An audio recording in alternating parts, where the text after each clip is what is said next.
Hello and welcome back to the Purple Panthers Sports Network, your home of University of Brighton sport. Today we're joined by two baseball players, Luca Phillips and Jacob Reynen. How are you both doing today? Yeah, I'm good, very good. Happy to be here. Very good. And so getting straight into it, so your last game against Surrey was postponed at the weekend. How disappointing is it to have a game postponed when it's such a short season, you have such a long break until your next fixture? Well, it is definitely unfortunate. We made the call because it was supposed to be raining basically all week, and then it just didn't. So it's tough to lose that game, especially as the weather is just going to be getting worse and worse throughout the year. So we're hoping to reschedule. I would prefer to be before Christmas, but we'll see what we can work out with Surrey. Otherwise, we've got a very, very long time to practice for our next game. But as you said, is what it is. So hopefully we'll get a game before December, well, Christmas. Yeah, and you have played a couple of games so far. How are you finding your season at the moment? Yeah, so we started against Essex and Kent, and basically as best as we could have envisioned the season starting is how it went. Essex, it was a great game. They lost a few key players that at least I remember from last year. So did we. So it was kind of testing the waters to see really who would make the least amount of mistakes. And luckily for us, it was us. And then Kent, we just went in and got on the offense early and kind of put it out of reach as quickly as we could, and then kind of settled in for the rest of the game. So. No, yeah, it was our plan to be really aggressive, steal bases when we can, and get the biggest leads possible so we can also get new players in to get them into the sport. But as Jacob saying, was on the game days, it went exactly how we hoped it would go, which was big leagues, big win, and get us top of the table, which is brilliant. First time we've done that. So hopefully we maintain that. Okay, so you kind of mentioned about the current emotions of how you've got to a good start. Are you kind of concerned that such a long break until February now, unless you do reschedule that game, could kind of kill your momentum going into the back half of the season? I don't know if I would say kill the momentum. It is hard. I'm used to playing multiple games a week from just experience in my past. So playing once every 2 weeks for me is kind of anyways, you forget about the last game and just get ready for the next one. I think specifically for us, we got a fair bit of new players and people that aren't as experienced. So the nice 4-month break in between games will be good just to get a little more fundamentally sound so that we don't make as many mistakes as we did last year, because that was our biggest issue when we ran into the teams like Oxford and UCL who were at the top of the table. We just went out there and made mistakes, and as soon as the game started, it was basically over because we were beating ourselves. Yeah, we pretty much winged it last season. Yeah, and you mentioned about these breaks and stuff. You guys do have such a fragmented season. What's that like? It's not great. Especially in baseball. Yeah, in baseball, it's all about repetition. Playing in a game is a lot different than going up to the sports hall once a week and getting a little bit of training in. There's so much to learn about baseball just by playing it that you can't really get even in 6 games. 6 games is not a lot for a whole season, so having to wait long periods of time to correct mistakes we might have made in the last game can make it a little more compounding when you start making those errors. So it's not ideal, but in terms of workload specifically for arm pain for myself. Yeah, yeah, because our squad is also really quite small. Jacob is our main pitcher. Luckily we got another Canadian in who's also done pitching, so we got a bit more squad depth there. So it's good for our catchers, pitchers to have that break to rest their arm, because they can be out for a week with pain. So if we have a game back to back, we'll probably be in trouble. So even though yes, we do not have a lot of games, and that is quite annoying, it's also good in some ways because of the size of our squad. So it's what it is. So we just go game by game. Cool, and as you said, obviously you clearly would welcome more opportunities to play, but what do you think that could look like? So playing kind of more of the teams you do play now more regularly, or maybe adding extra teams to your league, how do you think that would look? Yeah, it's hard just weather-wise, but being able to play a home and an away game against each team, that just doubles your games right there. So if we could host a team and go away, that double it. I know there's at least one new squad forming in London that didn't get into the Bucks League this year.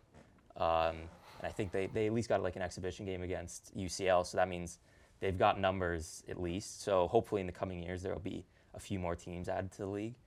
But the main thing would really just be getting to play each team twice. That's the easiest way that we could do it, and get guys a little more game reps, see the other teams a little more, get a little more involved with other universities, build the sport a little better. I think it is that home and away because I don't think there is that many teams actually in the whole Bucks like tournament system.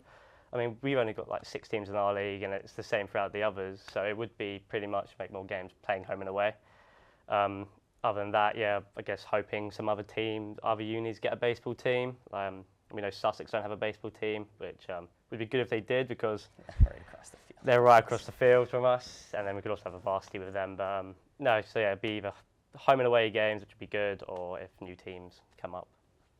There's been a lot of positives so far already. You were the first Purple Panthers Team of the Week last week. What is the secret to your success so far? Oh, go on, Jacob.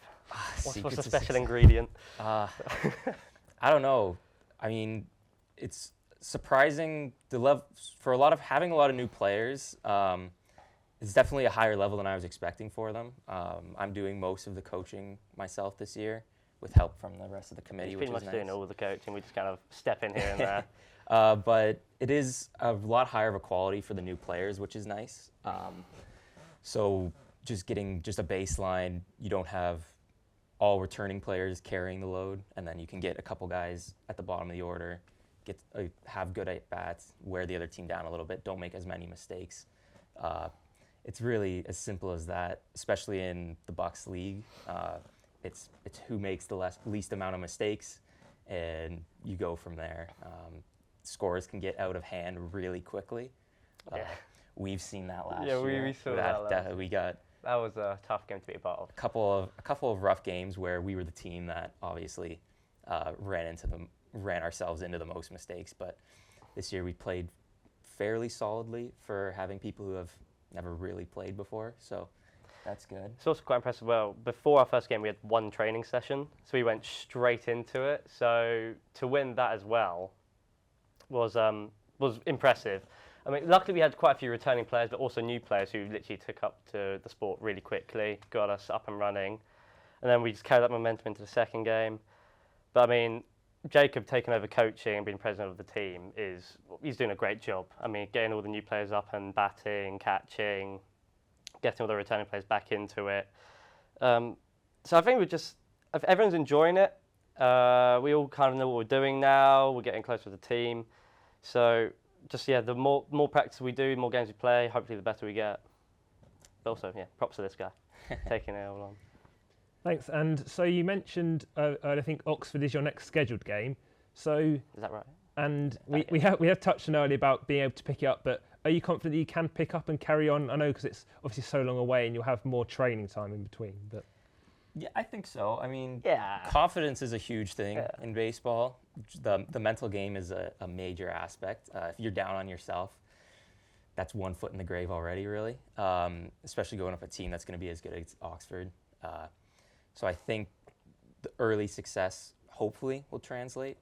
It's hard to tell because it's so long, but people seem to be enjoying themselves. The confidence level is pretty good. We only get out there Tuesday nights, really. From what we've seen so far, everyone's looking pretty good in their abilities, wanting to learn more as well. Which is good. Yeah, a lot of interest. There is the Brighton City team has a program as well, so we've had some guys that have wanted to come out and do some more training with them, which is really good because they're a big help, just equipment and coaching wise as well. So if we can get more of that, that's great. But the good confidence start for some of the newer players gets them a little more interested. When the lows come, hopefully they won't hit as low on people, but that's a good start. No, I mean, Oxford, of course, are the main, kind of like the big dogs in our league, I guess, of course, being Oxford. So if we can bring a good game to them and they don't walk over us and we really keep it tight, hopefully win, that will be our goal, of course. Hopefully that also send a message to the other teams saying, last season we were new, but this season we're here to play, get to playoffs and whatnot. So, confidence, big thing. Hopefully we take that over Christmas, over the winter, which I think we will, to be honest. I think the more we train, everyone's already seeming more confident. We're hitting more balls at bats and everyone's making better catches and whatnot. So hopefully we just keep progressing with that and until our next game. Perfect. And finally, what are your ambitions for the rest of the season? Win it all. And, I don't know. We went 500 last year with one forfeit, which was unfortunate. Yeah. I'm hoping to at least improve, get above 500, hopefully make the playoffs. I would say that's our main goal this season, make playoffs. If we can make the playoffs, that's especially for a team that's in our second year. Yeah, I mean, it'd be impressive. last year, I'd say there was 3 people that had played consistently before, maybe, on the team. Yeah. Myself, a guy who graduated, and then Huey, who Also basically ran the entire program for the first couple of years. props to him as well for even making the team and making all the merch. And Yeah, whatnot. So, Huey, it wouldn't be watching. around without him. But the hope would to be make the playoffs. If we can beat some of the top teams from last year, that'd be big. be fantastic. I'd really like that. Yeah, no, I think if we're going like step by step, it's beat the teams we couldn't beat last year. If we can do that, get to the playoffs, and if we get to playoffs, well, we'll just go from there. Yeah, Yeah. Then you're playing on house money. Really. Yeah, then that's when we'll see what happens. So Yeah. we'll just try beat Oxford first. Yeah, we got to start with that. Yeah, we've got to start there. We'll see from there, I guess. But We'll see. it's a good start to the season. Very good start. And if we can build from what we've got, I mean, we should have a good end of the year, hopefully. So yeah, we'll see what happens. Well, perfect. Thanks for coming by. Well done so far, and good luck for the rest of the season. Thank you very Thank you for much. having Cheers. us. Thank you. Thank you.